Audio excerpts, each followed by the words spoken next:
America ने कोविड-19 बीमारी के उपचार के लिए रेमडेसिविर दवा पर भरोसा जताते हुए कहा है कि इस बात के स्पष्ट सबूत मिले हैं कि ये दवा कोविड-19 के मरीजों को ठीक कर सकती है। इस दवा के क्लिनिकल ट्रायल में ये बात सामने आई है कि दवा के प्रयोग से मरीजों में लक्षण 15 दिन की जगह 11 दिन के अंदर दिखने लग जाते हैं।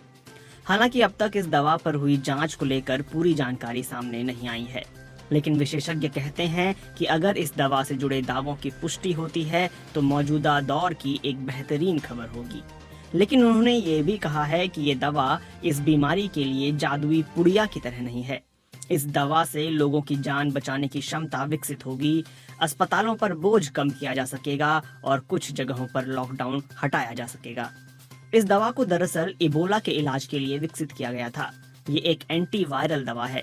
कोई भी वायरस जब इंसानी शरीर में जाता है तो वह अपने आप को मजबूत करने के लिए खुद को रेप्लिकेट यानी अपनी दूसरी प्रतियां तैयार करता है और ये इंसान के शरीर की कोशिकाओं में होता है। लेकिन इस प्रक्रिया में वायरस को एक एंजाइम की जरूरत होती है। ये दवा इसी एंजाइम पर हमला करके वायरस के रास्ते में एक तरह का रोड़ा बनती है। अमेरिका में इस दवा का ट्रायल अमेरिका के राष्ट्रीय एलर्जी और संक्रामक रोग संस्थान में किया गया है। इस ट्रायल में 1063 लोगों ने भाग लिया था। इनमें से कुछ मरीजों को ये ड्रग दिया गया, वहीं कुछ मरीजों को प्लेसिबो दी गई। दवाओं की दुनिया में प्लेसिबो से आशय उस चीज से है जिसमें कोई भी मेडिकल गुण नहीं होते हैं। इनमें पानी और शक्कर की गोली जैसी चीजें शामिल हो सकती हैं। अमेरिका के राष्ट्रीय एलर्जी और संक्रामक रोग संस्थान के प्रमुख डॉक्टर एंथनी फाउची ने कहा है कि ट्रायल के आंकड़े बताते हैं कि ये दवा कोविड-19 से जूझ रहे मरीजों के ठीक होने में प्रभावी साबित हो रही है। उन्होंने कहा है कि दवा वायरस को ब्लॉक कर सकती है और ये बता रही है कि हमारे पास अब वह रास्ता होगा कि हम मरीजों का इलाज कर सकते हैं। हालांकि इस दवा का कोविड-19 से होने वाली मौतों पर कोई स्पष्ट प्रभाव नहीं पड़ा है। वो लोग जिन्हें ये दवा दी गई उनमें मृत्यु दर 8% थी, वहीं जिन्हें प्लेसिबो दिया गया उनमें 11.6%। लेकिन ये नतीजे सांख्यिकी या आधार से अहम नहीं हैं। इसका मतलब ये हुआ कि वैज्ञानिक ये बताने में सक्षम नहीं है कि मृत्यु दर में जो अंतर है उसका आकलन सही भी है या नहीं। यह भी साफ नहीं है कि किसे फायदा हो रहा है। क्या यह उन लोगों को और जल्दी ठीक होने में मदद कर रहा है जो कि बिना दवा के भी ठीक हो जाते हैं?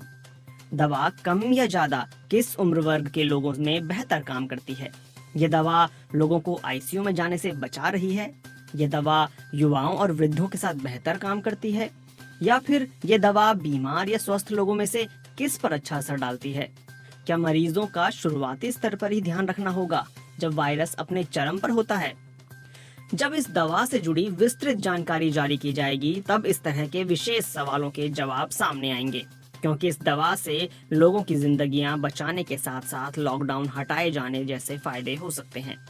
लंदन के UCL कॉलेज में MRC क्लिनिकल ट्रायल यूनिट के निदेशक प्रोफेसर महेश परमार कहते हैं कि इस दवा के व्यापक ढंग से उपलब्ध होने से पहले कई चीजें स्पष्ट होना जरूरी हैं। इससे जुड़े डेटा और नतीजों की नियामकों द्वारा समीक्षा की जानी जरूरी है ताकि इस ड्रग को लाइसेंस दिया जा सके। इसके साथ ही अलग अलग देशों के स्वास्थ्य विभागों की ओर से भी आकलन जरूरी होगा। जब ये सब हो रहा है तब हमें इस ट्रायल और दूसरे ट्रायल्स से ज्यादा और दीर्घकालिक डेटा मिलेगा, जिससे ये तय किया जा सकेगा कि ये दवा कोविड-19 रोकती भी है या नहीं। ऑक्सफोर्ड यूनिवर्सिटी के प्रोफेसर पीटर हार्वी इस समय काफी व्यापक स्तर पर कोविड-19 की दवा खोजने का अभियान चला रहे हैं।